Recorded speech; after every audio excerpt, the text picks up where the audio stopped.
All right, ladies and gentlemen, it is your favorite dark sorcerer here, and jealous son of Abaddon. And today I'd like to bring to you Belial, as in King Belial, demonolatry. And I'd like to break down his mythology and kind of discuss with you who and what he is, okay?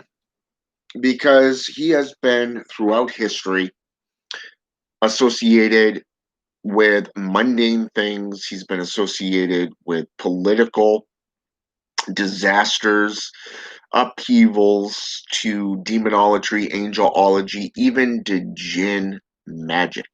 Okay. So I thought I would bring to you the history of Belial. Now, to start off with, most recently, we see Belial as a prince, one of the four main princes in the Satanic Bible, put out by Anton Zander LaVey. Now, if Anton Zander LaVey had actually done his homework, he would not have put him as a ranked prince, but more to the fact he would have put him as a king. And this basically set forth a lot of chain of events from 1969 all the way forward because of the fact that you have the demonic Bible put out by Turk Suzij, which also classifies him as a prince. Prince of the North, the cardinal direction, the watchtower of the North, the earth element. Again, an individual who got this wrong. Okay, trying to make him into something he's not. Now, what I find interesting is how many people associate with him as being a prince. It's outstanding and baffling because they're just taking what they know and not doing their own homework. So why don't we look at his history right now? We know that in the biblical sense, Belial is known as the leader of the sons and daughters of Babylon. Okay. In the Bible, he's known as the father of the sons and daughters of Belial. Okay. The sons and daughters Belial. This is I want to say Second Corinthians. Okay. Now, what's ironic about this is it does not give a reference. It does not give a title. Okay, per se, because of the fact that it just names him as being the father of daughters and sons. The Goetia, or better yet, before we get into the Goetia, why don't we go into other areas, such as the sacred magic of Abramelin the Mage, where he is described as one of four pivotal spirits, cardinal spirits. Okay. He's identified as a prince. In the how should I say this? The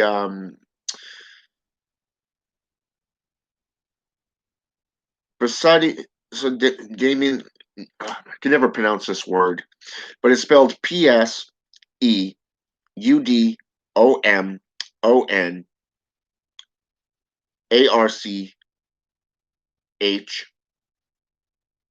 Okay, IA. Daemonum. Okay, the word demon with a at the end.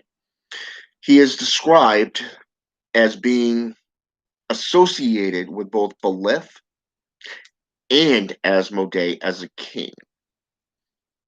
You go back into douche, the douche de Belial, and he's seen as the tempter. And this is where he gets associated with Satan, the Grimoire, the Grimoire, Watcher Angel.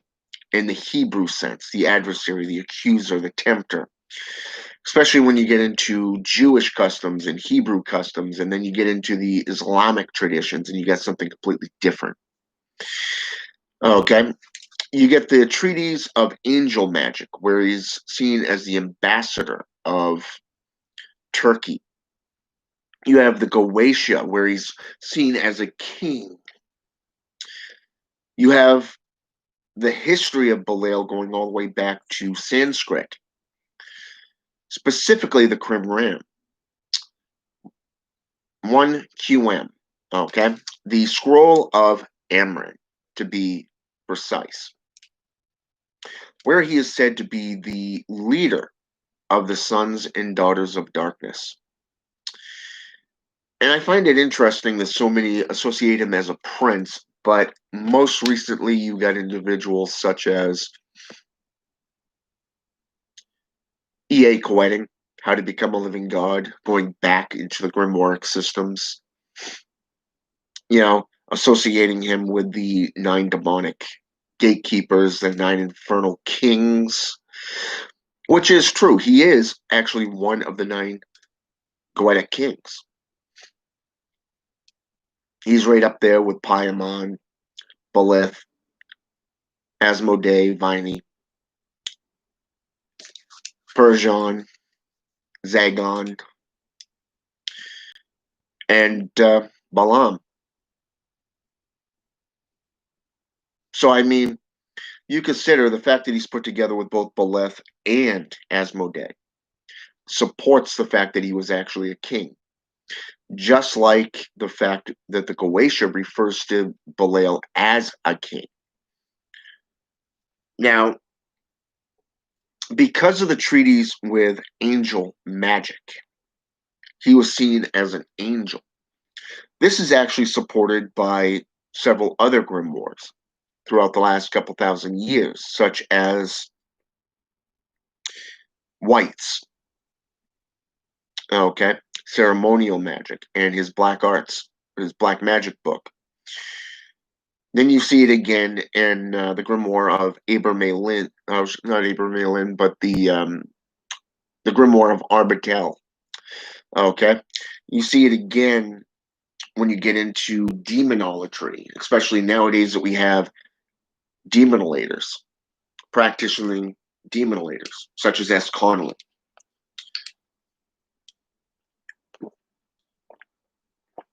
So there's a lot of information out there that really shows him as a king. More so, it shows him with the rank to be able to bestow senatorship, some form of title being placed upon the subjects, such as ambassadorships,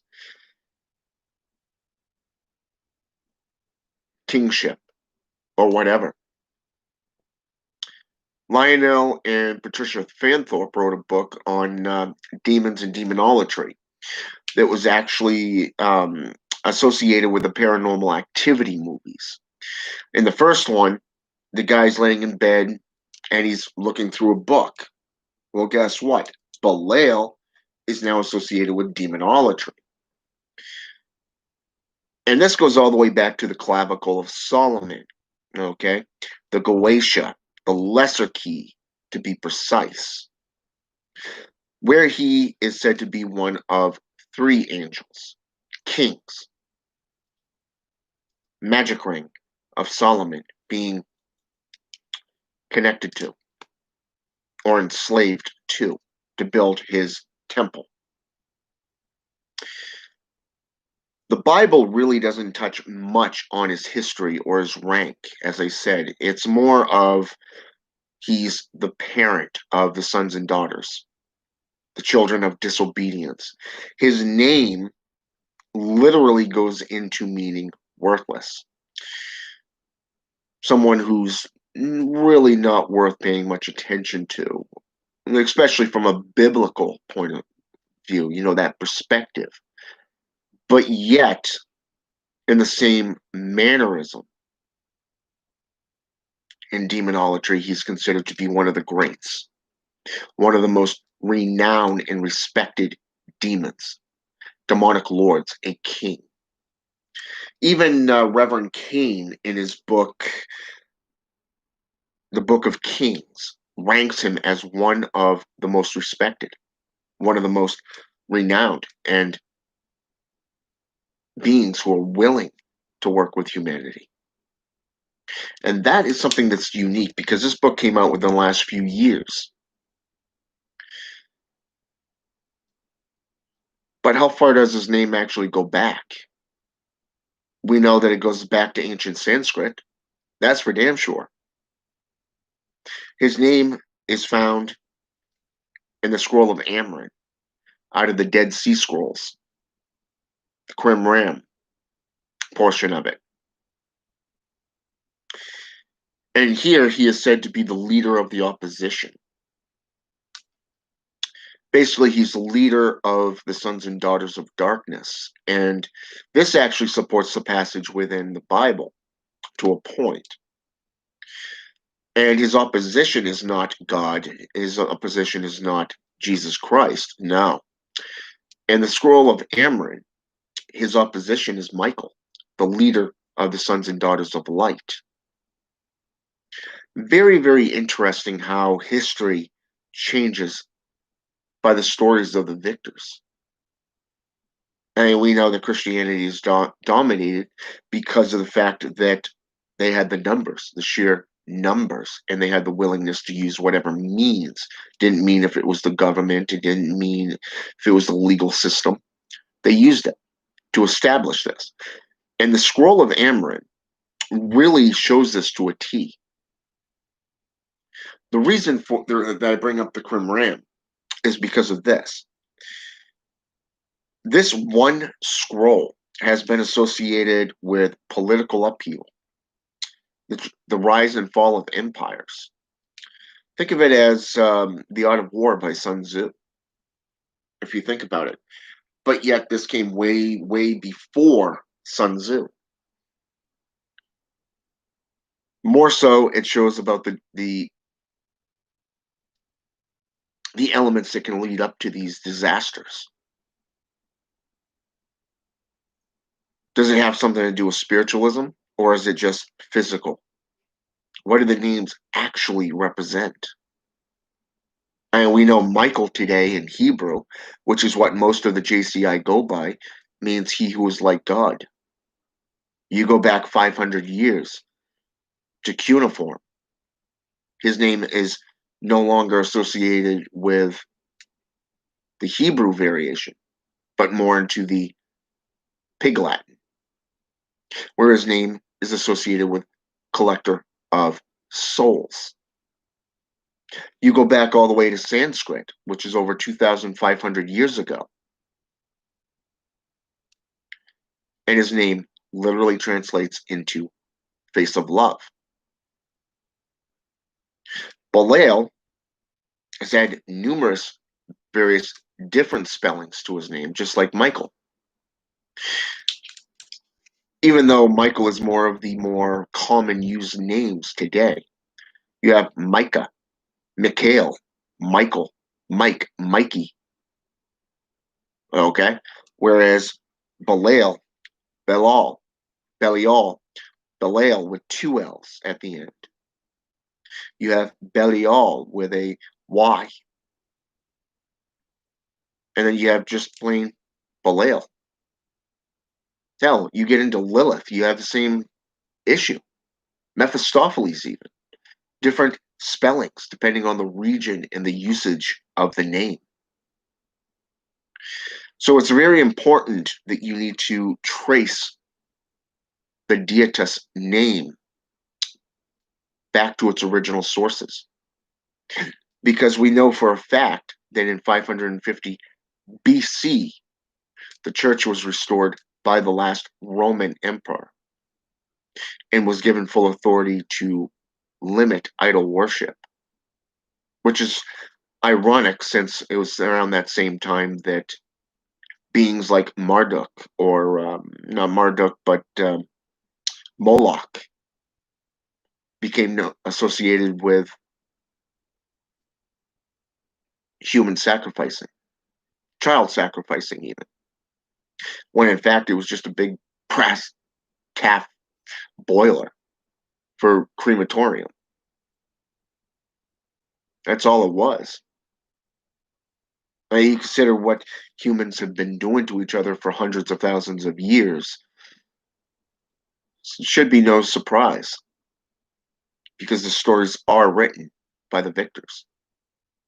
So go back in time, find the original sources, find the links, find the commonalities, and find the truth. Belial is a king, not a prince.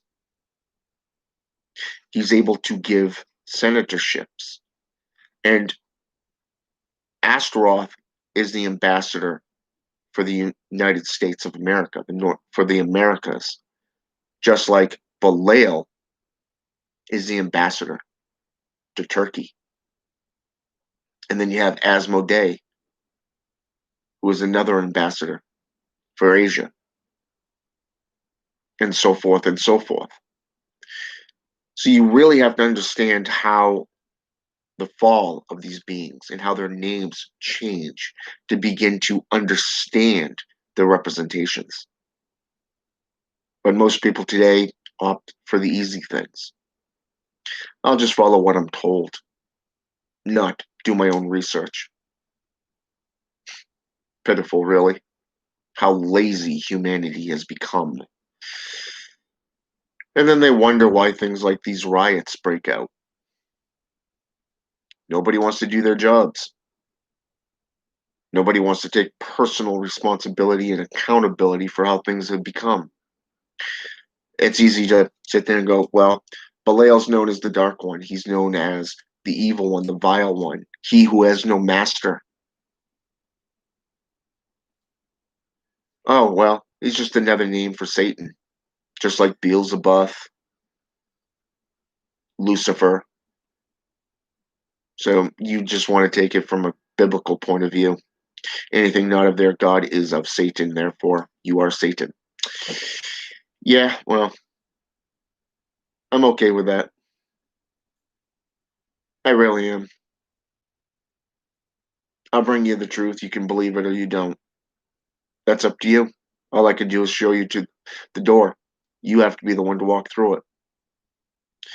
So yeah, look into the grimoire traditions, look into the history, look into the Dead Sea Scrolls, and don't be afraid to go into the Jewish Haggadah, the Book of Tobit. Don't be afraid to go into Jewish demonolatry, and don't be afraid to go into Turkish lore.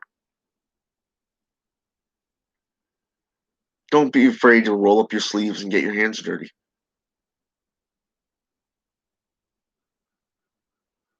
Don't be afraid to step on toes. So this has been that video on Belial. I hope it's been educational. I hope it's been enlightening. And I hope you go out and you do your own research on it. Perform invocations and evocations. In Domus Deorum et Osium, I welcome you to the House of Golden Bones. And most importantly, in nomine Spiritus Domini Mundi est Belial. Agios.